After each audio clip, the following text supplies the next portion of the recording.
नमस्कार, मैं हूं अंजलि तोमर। बदायूं के सहसवान ब्लॉक के डकारा पुख्ता गांव में डीएम साहब ने पोलिंग बूथ का किया निरीक्षण। वही क्षेत्र में आगामी चुनाव को शांतिपूर्ण व निष्पक्ष तरीके से संपन्न कराने के लिए लोगों से अनुरोध किया और क्षेत्र में गैर कानूनी हरकतों पर सख्त कार्यवाही करने की भी बात कही। इस मौके पर एसएसपी सहित अन्य लोग उपस्थित रहे। बल्कि आगे भी जितने चुनाव आ रहे हैं, आपको ये कोशिश करनी है कि हमारे गांव में जो भी है वहाँ पर बिल्कुल शांतिपूर्ण और निष्पक्ष चुनाव संपादित हो और इसमें आप सभी का सहयोग हो। किसी प्रकार की कोई भी घटना ना होने पाए, उसके लिए आप लोगों को खुद ही कमर कसनी पड़ेगी। इस गांव में कितने प्रत्याशी हैं प्रधान के? 3 प्रत्याशी। तीन क्योंकि टोटका है कि हर गांव में 3 प्रत्याशी खड़े हो रहे हैं, तो 3 प्रत्याशी का मतलब हो गया कि 3 गुट गांव में बने हुए हैं। कुछ उसमें निष्पक्ष भी हो सकते हैं, लेकिन ज्यादातर लोग इन्हीं 3 गुटों से कहीं ना कहीं जुड़े होंगे, समर्थक होंगे या कहीं ना कहीं उनको लगता होगा कि हमारा ही प्रत्याशी जीते और प्रत्याशी का ये प्रयास होगा कि हम हर हाल में प्रधान बन जाएं। है ना यही बात? तो इसके लिए सभी तरह के जो भी साम दाम दंड भेद सारी कार्रवाई करने को सब तत्पर हैं, है कि नहीं? और इसमें कुछ गलत काम भी करने को आप तत्पर हो सकते हैं। मैं ये नहीं कह रहा हूँ कि अभी आप गलत काम करेंगे। और गलत काम में क्या है कि लोगों को प्रलोभन या भय दिखा के अपने पक्ष में मतदान को कराना।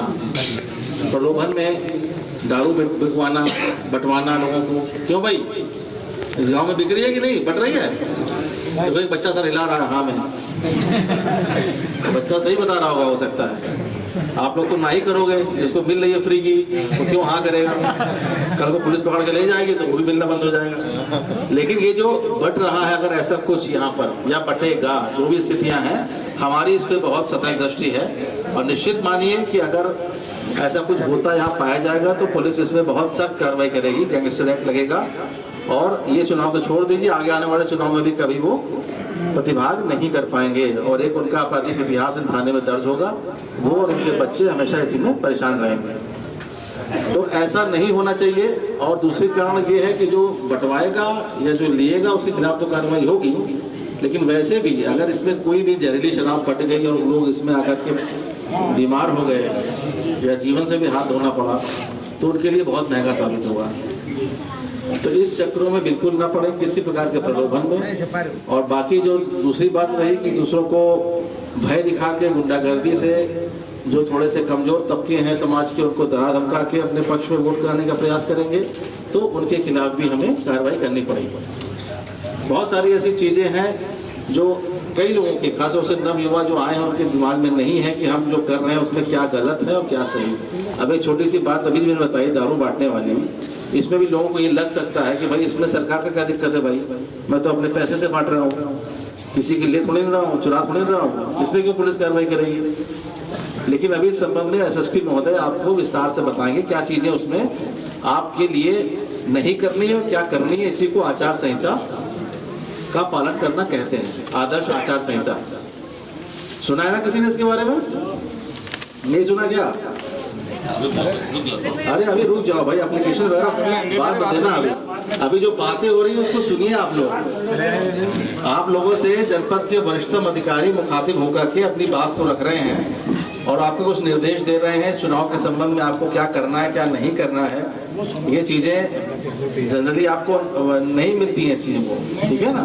तो जब ये चीज मिले, एक अवसर मिला है आपको, तो उसको ध्यान से सुनिए और समझिए। ये आपके भी हित के लिए भी है और आगामी चुनाव सकुशल संपन्न हो उसके लिए भी आवश्यक है। तो ये सब 2-3 बातें हैं जिसको कि आपको आगे आने वाले चुनावों में भी पालन करना पड़ेगा। अब मैं अपनी बात को यहीं विराम देते हुए वरिष्ठ पुलिस अधीक्षक महोदय से अनुरोध करूंगा कि आपको निर्देश देने की कृपा करें।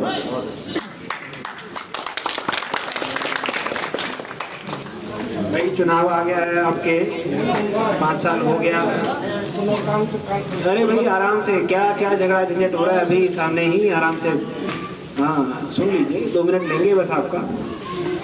चुनाव आ गया है आपके यहाँ पे, 5 साल हो गए। पुराने जो है जो भी प्रधान रहे होंगे वो अब निवर्तमान प्रधान हो गए हैं, वो हट गए हैं, अब नए प्रधान आपके होंगे। और उसके अलावा जो अन्य तृतीय स्तर की जो व्यवस्था है उसके जो प्रतिनिधि हैं आपके यहाँ से वो सब चुने जाएंगे।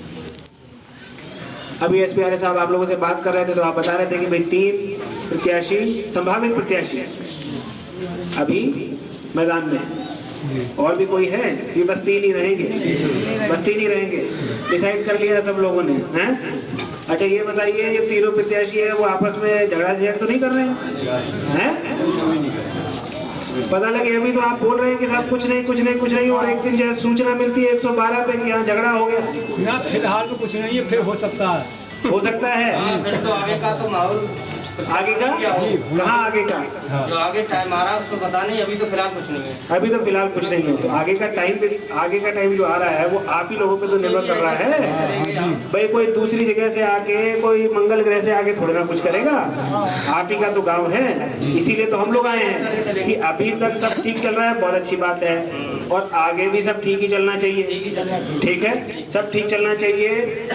चुनाव होना है 3 या 4, अगर कुछ और भी होंगे, जो भी प्रत्याशी होंगे। वीडियोस देखने के लिए सब्सक्राइब करें HBN न्यूज, बेल आइकन दबाकर लेटेस्ट नोटिफिकेशन पाएं। PRG hostel school with academy, जहां आपके बच्चों का भविष्य सुरक्षित है।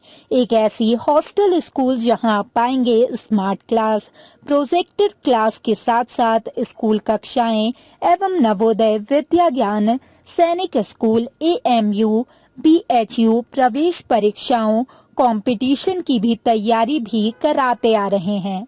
पता नहर की पटरी, ज्वालखेड़ा रोड, वलीपुरा, बुलंदशहर। फोन नंबर 9368888182 और 7500434711। वीडियोस देखने के लिए सब्सक्राइब करें HBN न्यूज, बेल आइकन दबाकर लेटेस्ट नोटिफिकेशन पाएं। नरेश इलेक्ट्रिकल अतरौली की नंबर 1 दुकान, जहां सभी प्रकार की कंपनियों के बिजली के सामान उचित रेटों पर मिलते हैं। पता उत्सव विहार के पास, अलीगढ़ रोड, अतरौली। संपर्क करने के लिए कॉल करें 8077697057 8273150313 पर।